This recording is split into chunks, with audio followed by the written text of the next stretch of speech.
You're not broken. You're buried. Beneath the burnout, anxiety, and confusion lies a truth Carl Jung warned us about. The shadow you've ignored is now demanding attention.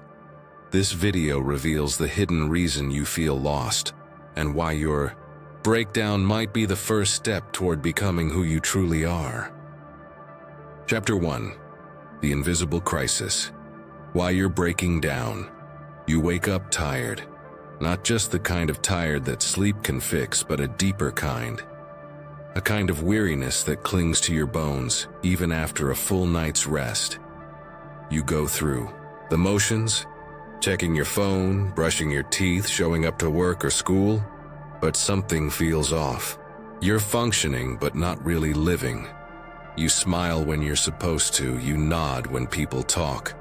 But inside there's a quiet ache, a sense that you're drifting, that you're not really here. If this sounds familiar, you're not alone. More and more people are feeling this way. Disconnected, overwhelmed, and unsure why. On the outside, everything might look fine. You're doing what you're supposed to do. But inside, it feels like something is breaking. Or maybe it already has. We often blame stress, burnout, or bad habits. And yes, those things matter. But what if the real reason you're breaking down isn't just about your schedule or your screen time? What if it's something deeper, something psychological even? Spiritual? Carl Jung, one of the most influential psychologists of the 20th century, believed that many of our emotional struggles come from a split within ourselves. A kind of inner division. On one side is the persona, the version of you that faces the world, the one that smiles, performs, and fits in. On the other side is everything you've hidden, your fears, your anger, your desires, your sadness. Jung called this hidden part the shadow. The shadow isn't evil, it's not something to be ashamed of. It's simply the parts of you that you've pushed away because they didn't feel safe or acceptable or lovable. But here's the thing. The shadow doesn't disappear just because you ignore it. It waits. And when it's ignored for too long, it starts to leak out. You might feel it as anxiety that comes out of nowhere, or sudden bursts of anger, or a deep sadness that doesn't seem to have a cause. You might feel numb, like you're watching your life from the outside. These aren't random symptoms. They're signals. Your mind is trying to get your attention. Jung once said, "People will do anything, no matter how absurd, to avoid facing their own souls." And it's true. We distract ourselves with work, with entertainment, with endless scrolling. We stay busy so we don't have to feel. But eventually the feelings catch up. The shadow demands to be seen.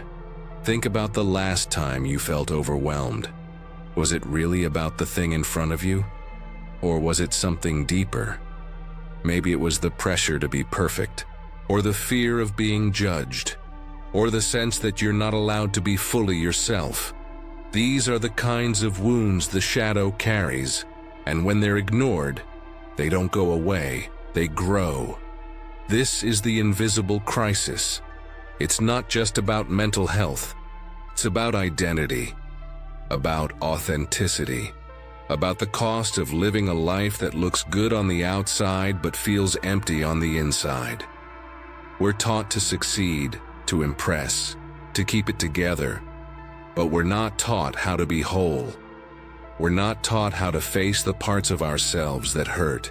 And so we break down, not because we're weak, but because we've been strong for too long. Because we've carried too much.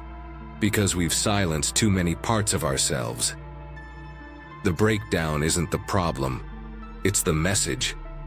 It's your soul saying, "I can't do this anymore. I need to be seen." This is where healing begins.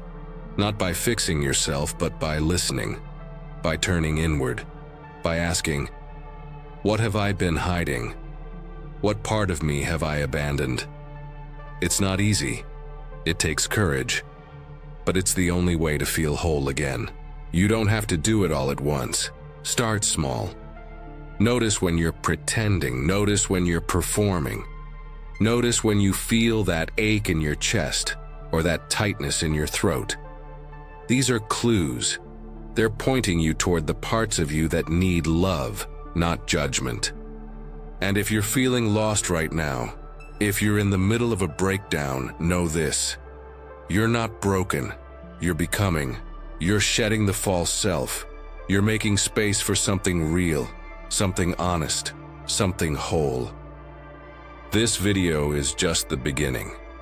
In the next chapter, we'll dive deeper into Jung's theory of the shadow, what it is, how it forms, and why it holds the key to your emotional freedom. But before we go there, I want to ask you something.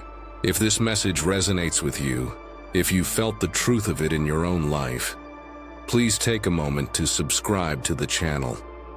Not just to support the work, but to stay connected to this journey.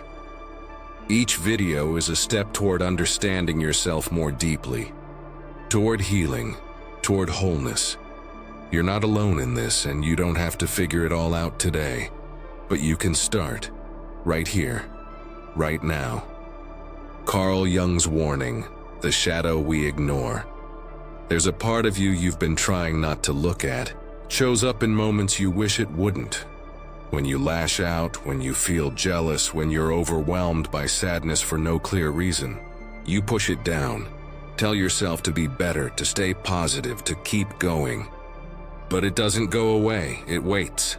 And the longer you ignore it, the louder it gets.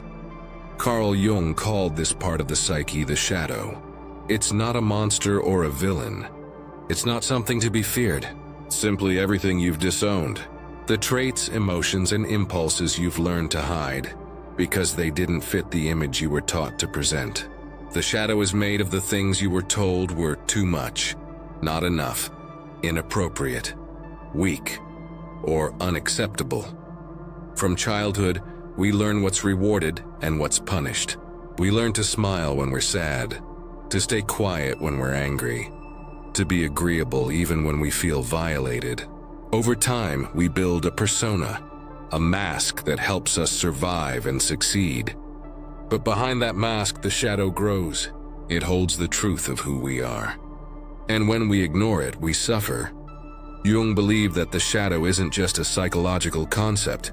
It's a force, a living part of the psyche that influences our thoughts, behaviors, and relationships. When we repress it, it doesn't disappear. It acts out. It sabotages. It leaks into our lives in ways we don't understand. You might notice it in your relationships. Maybe you keep attracting people who mistreat you, or you find yourself repeating the same arguments, the same patterns over and over. You tell yourself it's bad luck, or that you just need to try harder.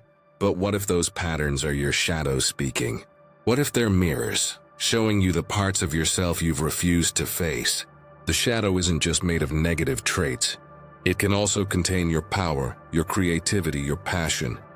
If you were taught to be quiet, your voice might live in the shadow.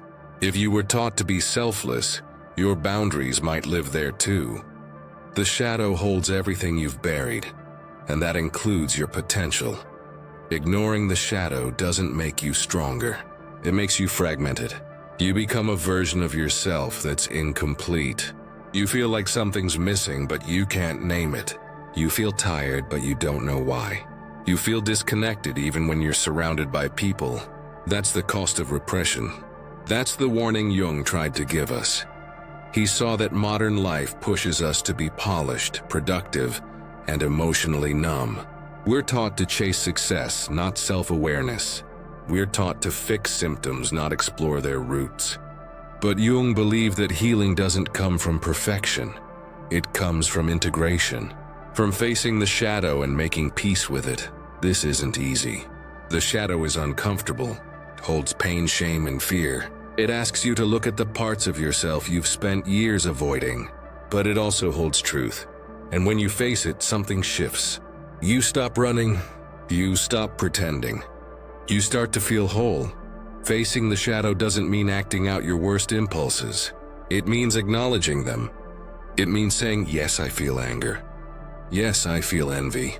Yes, I have needs. Yeah, it means letting yourself be human. Not perfect, not always in control, just real. When you do this, something surprising happens. The shadow loses its grip. It stops sabotaging you. It stops haunting you because it's no longer in the dark. You've brought it into the light. You've made it part of your story. This is what Jung meant by integration. It's not about becoming someone else. It's about becoming more of yourself. It's about reclaiming the pieces you've lost, the ones you buried to survive, the ones you need to truly live. Think about the last time you felt triggered. Maybe someone said something that made you feel small. Maybe you felt rejected, ignored, or misunderstood. Instead of brushing it off, ask yourself, what part of me is hurting? What part of me is trying to speak? That's the shadow. It's not trying to ruin your life. It's trying to be heard. And when you listen, you begin to heal. This process takes time. It's not a quick fix. It's a journey. But every time you choose honesty over performance, every time you choose reflection over reaction, you move closer to wholeness. You move closer to the truth of who you are. You don't have to do it perfectly. You don't have to do it all at once. Just start by noticing. When you feel triggered, pause.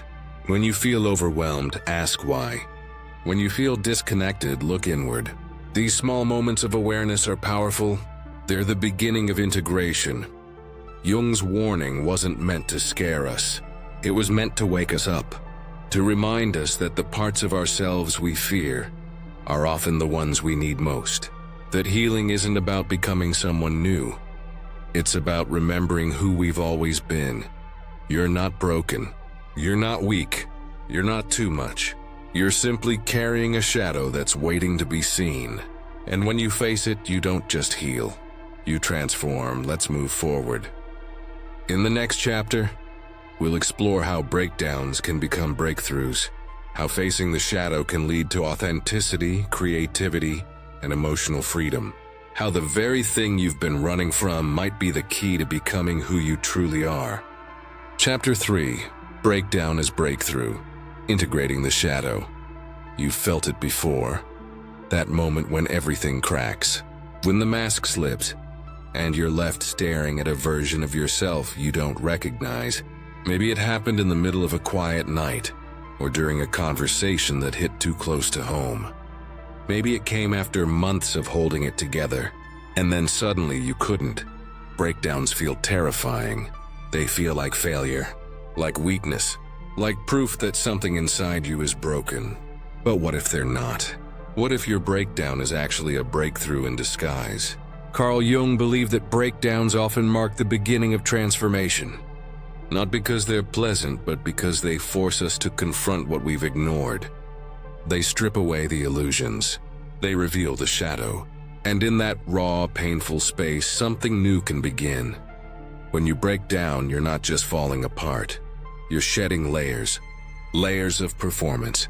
Layers of repression. Layers of who you thought you had to be.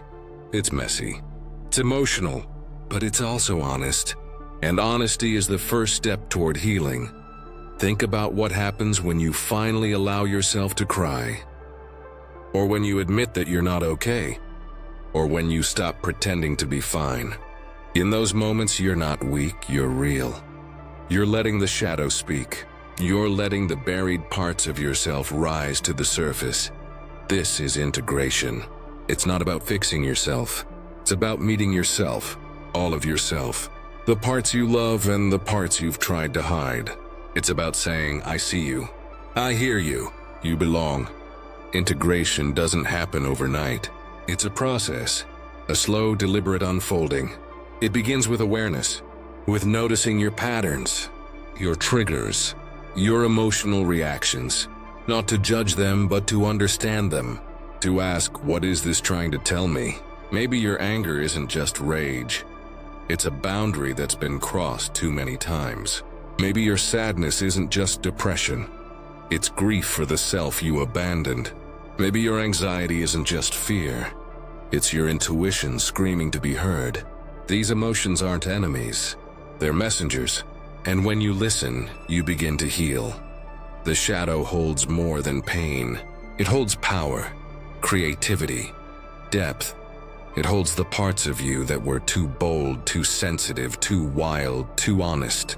The parts that didn't fit. But those are the parts that make you whole.